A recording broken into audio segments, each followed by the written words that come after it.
It's your day in tech history, and it's brought to you by our friends over at Carbonite, where you can get a 15-day free trial by going over to geekazine.com/carbon-free. Jeffrey Powers here. I welcome you to the Day in Tech History, a full rundown of technology history 7 days a week. Subscribe to the show via iTunes, Stitcher, or download right from dayintechhistory.com. Now let's find out what happened on this day, your day in tech history. January 16th. 1956, the United States government's Semi-Automatic Ground Environment, otherwise known as SAGE, which is an automated air defense system, is disclosed to the public. It basically connects hundreds of radar stations in Canada and the United States into a first large-scale computer communications network. SAGE would then ultimately be replaced by the Regional Operations Control Center, or ROC. 1961, the Bell System proposes a new service called TELPAC, Telecommunications Package, which would create electronic highways between specific points. In 1978, while snowed in during the Great Chicago Snowstorm of 1978, Ward Christensen begins preliminary work on what would eventually become the Computer Bulletin Board System, or CBBS, which is the first bulletin board system ever. Christensen would collaborate with his friend Randy Seuss, and the system would be conceived, designed, programmed, debugged, and tested within 30 days. So by February 16th of 1978, it was up online. In 1985, a little bit of geeky knowledge here, Leonard Nimoy, who played Spock, gets a star on the Hollywood Walk of Fame. 1986, Apple Computer releases the Macintosh Plus computer. It featured an 8 MHz Motorola 68000 chip, 1 megabyte, which was expandable to 4 megabytes of RAM, and would cost the average consumer $2,599. In 1995, a little bit more geeky Star Trek knowledge. The show Star Trek Voyager premieres with a 2-hour episode of Caretaker. That's also shows the 1995 is the day that the United Paramount Network begins telecasting. Or the Paramount Network, basically. 1996, in the case of Lotus versus Borland, the United States Supreme Court allows the appeals court ruling of March 9th of 1995 stand by a tie vote of 4-4. With Justice Stevens not participating. Basically, Lotus claims that Borland had infringed upon its copyrights with Quattro Pro. Also in 1996, Microsoft acquires the Cambridge, Massachusetts-based Vermeer Technologies, which was a developer of web publishing tools. Front Page basically came from this company. They purchased them for $130 million. And Multimedia Wire publishes a report entitled Atari Corp. Exits Video Game Business to Liquidate Game Assets.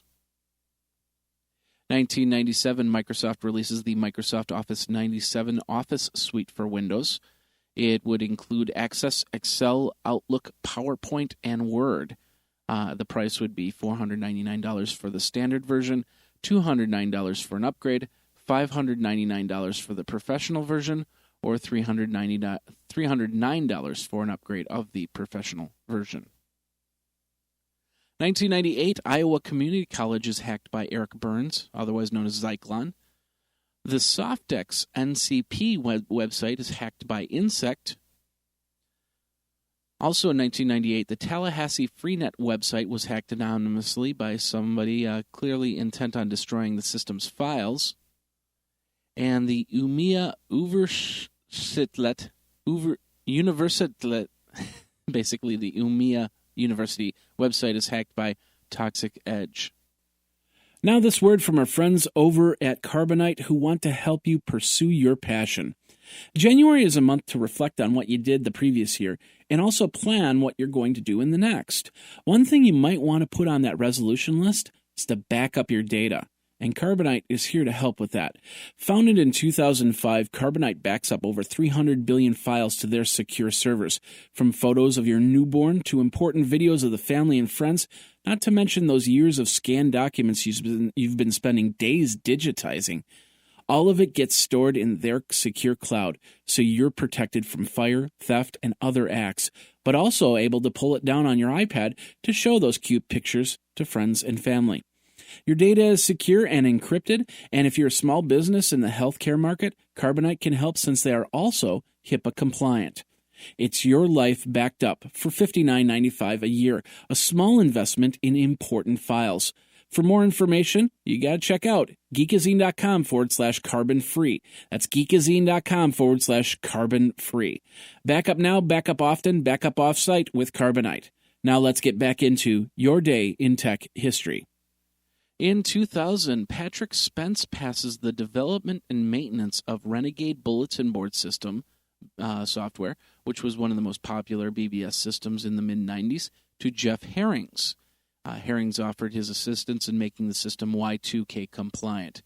He would then step down as the active developer in October of 2001. Speaking of 2001, in 2001, on January 16th, Yahoo launches Yahoo Industry Marketplaces. In 2003, Microsoft launches its Xbox Live online service in Japan. The one-year subscription would come with several games and a voice communicator. And you would, I believe it's $58 a month, but maybe it's $58 a year. I'm not sure on that one. Also in 2003, NASA launches the Space Shuttle Columbia on its 28th and final mission. Of course, 16 days later, the Columbia would disintegrate as it re-entered the Earth's atmosphere, killing all 7 of the shuttle crew's members. And Sony announces that it's shipped over 50 million PlayStation 2 video game systems to date. 2006, the Stardust capsule successfully returns to Earth with a cargo of dust collected from a comet. It ended a 6-year mission. And in 2009, after a lengthy battle and question of purchase from Blockbuster stores, which didn't happen, of course, Circuit City announces that they will be shutting down their remaining stores and going out of business. Also, in 2009, Germany puts out an order to the local internet service providers to block websites contained on a blacklist that they provided. These sites were known child pornographic download sites.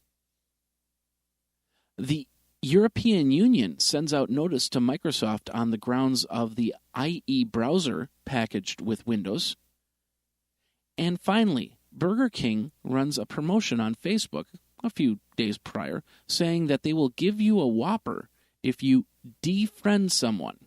However, Facebook really didn't care too much for that, and after a couple days, they decided to take down that promotion. And that's your day in tech history. My name is Jeffrey Powers, www.dayintechhistory.com. All the show notes are over at wikizine.com, Geekazine's wiki.